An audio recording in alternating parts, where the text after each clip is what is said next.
Ayan guys, naguhukay ako ngayon ng luya. Pero nakashade ako kasi sikat ang araw. So nasisilaw po ako. Trip ko lang magsandas kaya huwag na kayong kumontra guys. Ako ay maghuhukay ng luya ngayon dito sa aking bakuran. Itong luya na to ay 1 year na. So I don't know kung malalaki yung luya dito guys. Magluluto kasi ako ng sinigang na hito na may luya, may sampalok, may puso ng saging, at merong kangkong. Kasi kangkong yung tanim ko, wala akong talbos ng kamote. Dahon din naman yun, so pwede na yung kangkong. At kung nakikita nyo guys, ang aking atay, ito yung tinuro ko sa FB ko na blouse na punit. Ito punit yan, punit. Nakita nyo guys, punit yan, punit. So, ito ay sinira ko lalo. Kumbaga sa sira na siya, punit na siya, pinunit ko palalo. Pero syempre, nilagay natin ng style dahil nagmo-modeling and fashion tayo. Ito ay sinira ko yung manggas. So, kita nyo naman, macho-macho ko. Di ba? Aurang-aura ang ating pinaling So, dahil ito'y luma naman na, ko na ngayon, magpipintura ako mamaya, so ito suot ko. Di ba? Look, di ba, gumanda yung aking blouse. So, ganyan lang. Kaya kung kayo may mga lumang damit, mga sirang damit, o yung hindi na mapapakinabangan at gagawin nyo ng basahan, wag nyo gawing basahan. Kaya pang gawin niya na magandang dress. Kita nyo?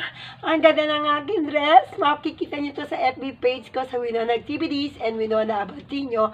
Kung paano ko to ginawang magandang pang-alis. Pwede rin itong pang-alis. Kaya lang pinambahay ko na dahil naman to, lumang dress na tsaka punit na. So, pangbahay ko na lang. Pag ako maghuhukay ng lupa, magpipintura.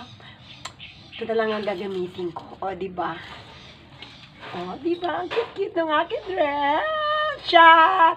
Hi, thank you so much sa mga supporter ko na million supporters. Pangarap lang yun, Million supporter is only dreams come true. Actually, okay na kayo manood or wala sa akin Basta I am enjoy na, ako nai-enjoy sa aking paggawa sa FB page. Dahil pagtanda natin, ito ay souvenir, alaala na tayo ay nagbigay ng inspiration, nagbigay ng mga activities na pwede nilang matutunan sa ating FB page na ang ipinopost natin ay about modeling, fashion, at mga paggawa ng mga damit na kakaiba. Tulad nito, wala kayong mabibiling ganitong damit. Ako lang may damit na ganito, yung sirang damit na sinira ko pa. Pero, ganda naman, di ba, guys? Maganda naman yung dress ko. So, social naman tingnan at very, pangmayaman pa nga ang dating, diba? Pang celebrity. Okay, nakashort ako ngayon. Huwag nyo akong basa. Nakashort ako ngayon. Meron ba namang naghuhukay na nakapadyama? Mapuputikan yung damit ko. So, nag-short na lang ako dahil maghuhukay lang naman tayo ng ginger. Tingnan nyo ako na nagmo-modeling and fashion. Manananim to, si Winona Activities. Ito ay mahilig magtanim. Magtanim ako ng talong, siling na buyo, siling verde, luya, sibuyas, kamatis. Ang lahat ay pwede natin itanim. Katulad ng itinanim kong kalamansi. Ngayon ay ayun yung kalamansi. Ma-harvest na ako guys. So, umpisahan na natin maghukay. Tingnan natin kung marami itong luya. Actually, luya ko na to.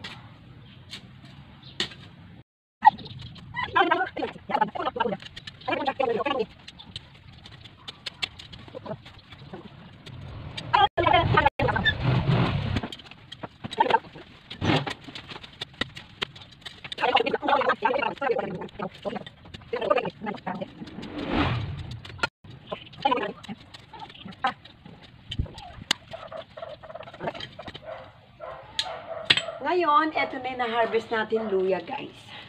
Ayan yung na-harvest natin luya. So, marami-rami din yung luya ating na-harvest. Huhugasan natin to ngayon. Dahil ako ay magluluto. Ito yung luyan Tagalog. Kaya totoo yun. Pag may tinanim, may aanuhin.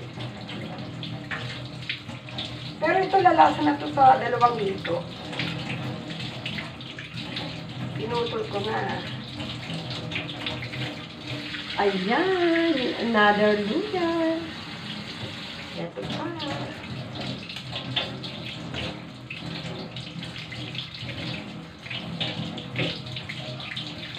Naku, masyadong malupa na luya.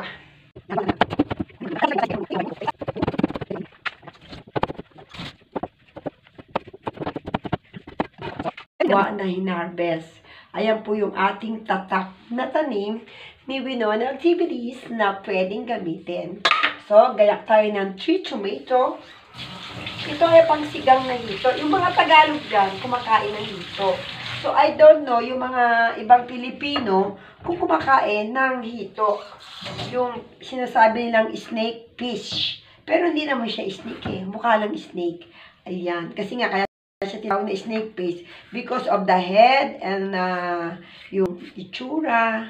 Wala naman bigote yata yung snake eh. Bigote ba snake? Di ba wala?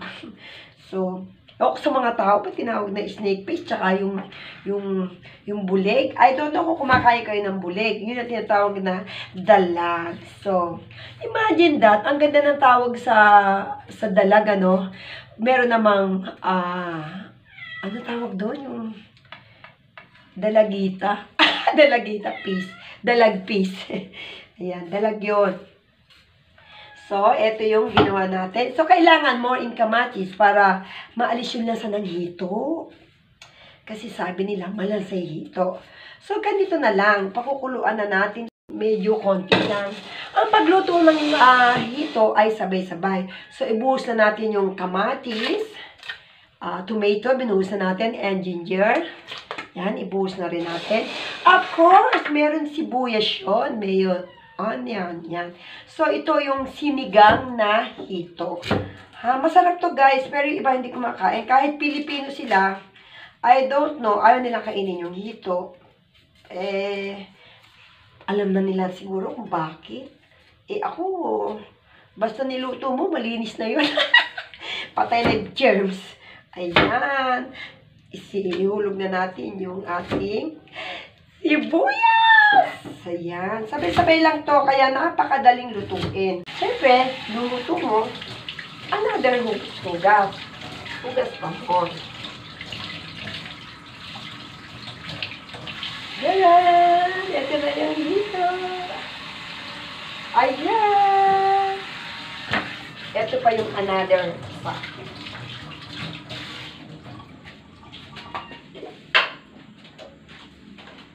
So, ilamas uli natin sa asin. Ito ay nilamas ko na sa asin at nilinis maigi, binabad sa suka para mawala yung dulas. So, ganyan lang, himas-himas lang. O, yata.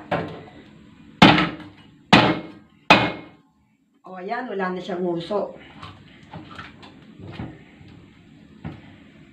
Siyempre, hindi mawawala yung tanim kong sili. Itong ano ko ay harvest ko lang din po ito. Ito po ay harvest ko lang.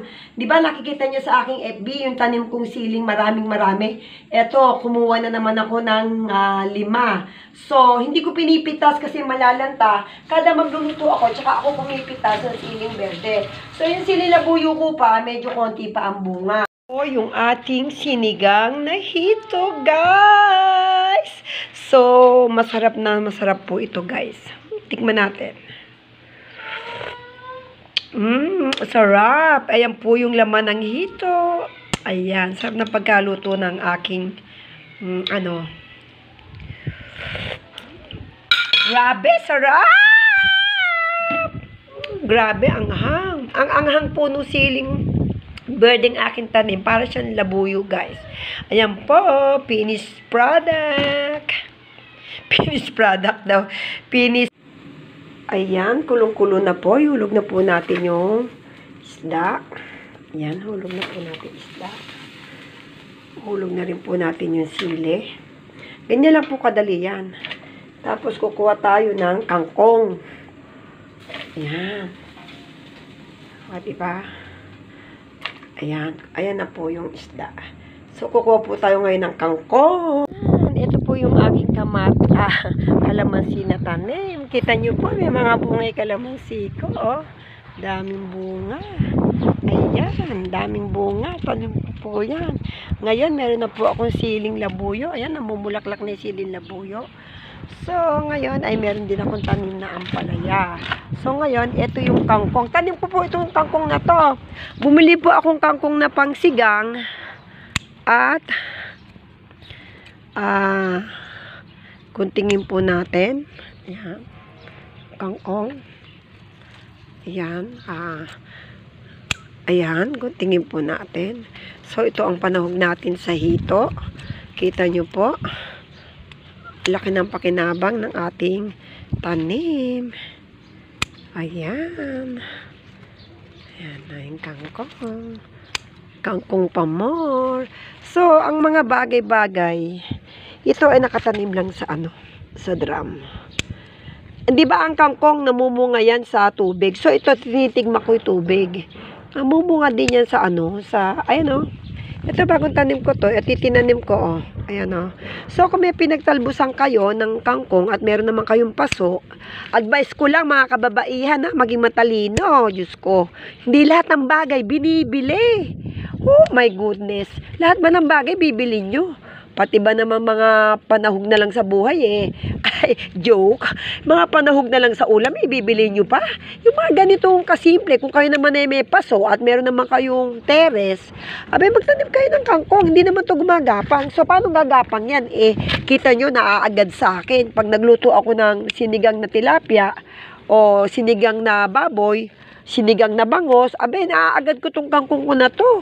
Kita nyo, anong gasa na po natin yung kangkong na aking hinarvest. Malinis po yan. Ayan, lagay na po natin. Ayan. Kangkong punto to ito. Dito kangkong. Ayan.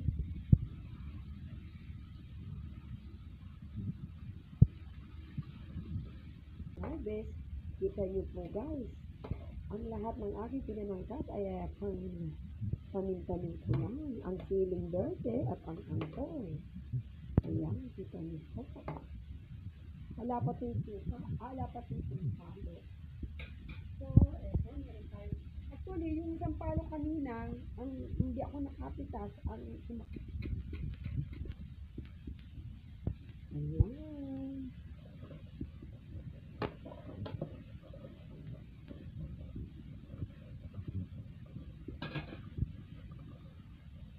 Ayan po natin. Ito yung hito na tikman natin.